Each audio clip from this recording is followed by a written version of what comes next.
Assalamualaikum warahmatullahi wabarakatuh. Saya Zikri Akbar SOSI, peserta pelatihan dasar CPNS Kementerian Agama Wilayah Provinsi Sumatera Utara, golongan 3 angkatan 4 kelompok ketiga.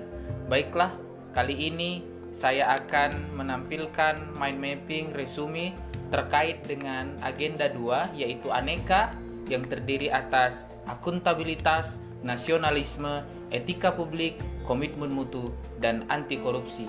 Tugas ini saya tampilkan dalam rangka memenuhi tugas yang diampu oleh Bapak Haji Rahman Syahritonga SEAK MAP.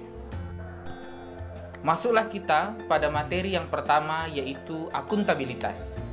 Akuntabilitas yaitu merujuk pada kewajiban setiap individu, kelompok, atau institusi untuk memenuhi tanggung jawab yang menjadi amanahnya, yaitu menjamin terwujudnya nilai-nilai publik.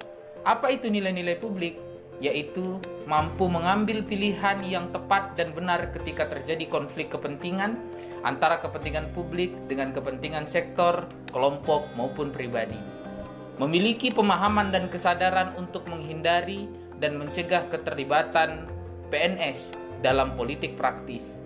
Memperlakukan warga secara sama dan adil dalam penyelenggaraan pemerintahan dan pelayanan publik, menunjukkan sikap dan perilaku yang konsisten dan dapat diandalkan sebagai penyelenggara pemerintahan.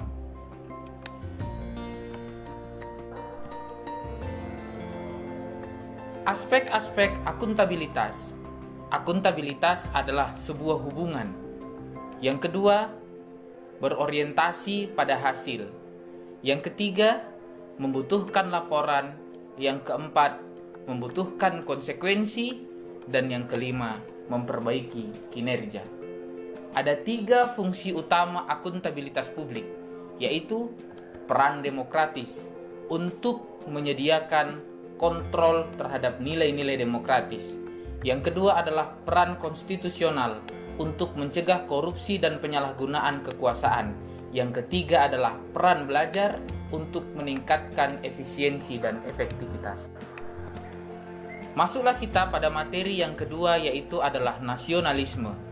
Definisi nasionalisme pada hakikatnya adalah untuk kepentingan dan kesejahteraan bersama, karena nasionalisme menentang segala bentuk penindasan terhadap pihak lain, baik itu orang per orang, kelompok per kelompok dalam masyarakat maupun dalam suatu bangsa. Dan nasionalisme tidak membeda-bedakan baik suku, agama, maupun ras.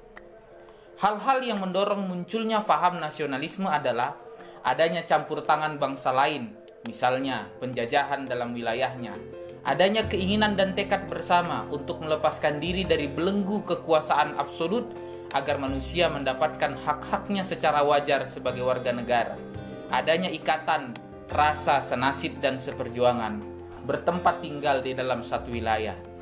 Prinsip-prinsip nasionalisme adalah hasrat untuk mencapai kesatuan, hasrat untuk mencapai kemerdekaan, hasrat untuk mencapai keaslian, dan hasrat untuk mencapai kehormatan bangsa.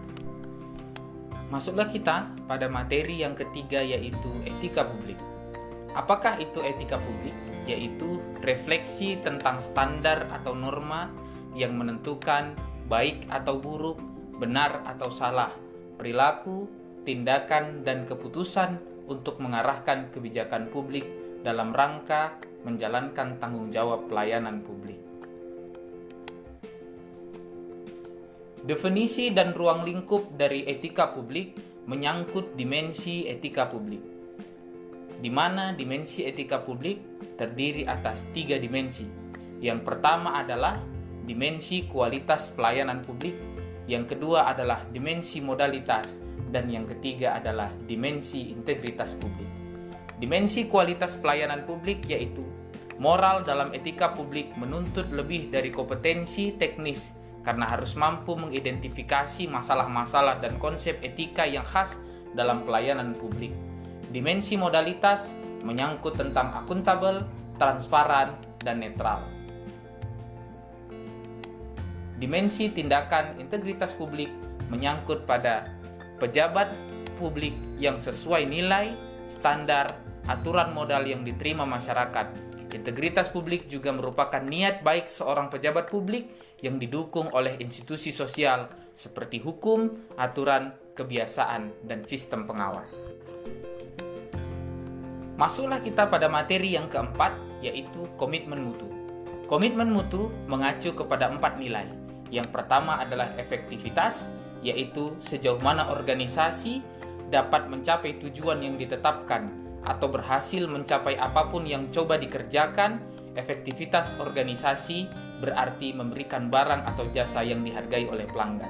Yang kedua adalah efisiensi, terkait dengan jumlah sumber daya yang digunakan untuk mencapai tujuan organisasi. Inovasi, cara utama di mana suatu organisasi beradaptasi terhadap perubahan-perubahan di pasar, teknologi, dan persaingan. Dan yang keempat adalah mutu, apapun yang menjadi kebutuhan dan keinginan konsumen, kesempurnaan dan kesesuaian terhadap persyaratan. Efektivitas dan efisiensi layanan meliputi membangun kultur teratur dan tertib, realita pelayanan publik, dan efektivitas dan efisiensi layanan komunikasi massa. Masuk kita pada materi yang kelima, yaitu anti korupsi. Apa yang menyebabkan terjadinya korupsi? Di antaranya penegakan hukum yang tidak konsisten, penyalahgunaan kekuasaan, langkanya lingkungan hidup yang anti korup, rendahnya pendapatan penyelenggara negara, kemiskinan atau keserakahan, keuntungan korupsi, kerugian yang ditangkap, pemberian imbalan jasa atau gratifikasi, gagalnya pendidikan agama dan etika. Penyebab-penyebab korupsi menurut Badan Pengawas Keuangan diantaranya aspek individu pelaku korupsi, aspek organisasi, aspek masyarakat tempat individu dan organisasi berada, dan sistem yang buruk. Maka oleh karena itu, dalam rangka pencegahan korupsi, dalam langkah-langkah preventif diantaranya adalah perbaikan sistem, peraturan perundangan, reformasi birokrasi, menegakkan etika profesi, penerapan prinsip good governance. Yang kedua adalah perbaikan manusianya, memperbaiki moral, meningkatkan kesadaran hukum, mengentaskan kemiskinan, memilih pimpinan yang bersih, jujur, dan anti korupsi. Demikianlah yang dapat saya sampaikan. Terima kasih atas segala perhatian, mohon maaf atas segala kekurangan. Semangat, Indonesia tangguh. Assalamualaikum warahmatullahi wabarakatuh.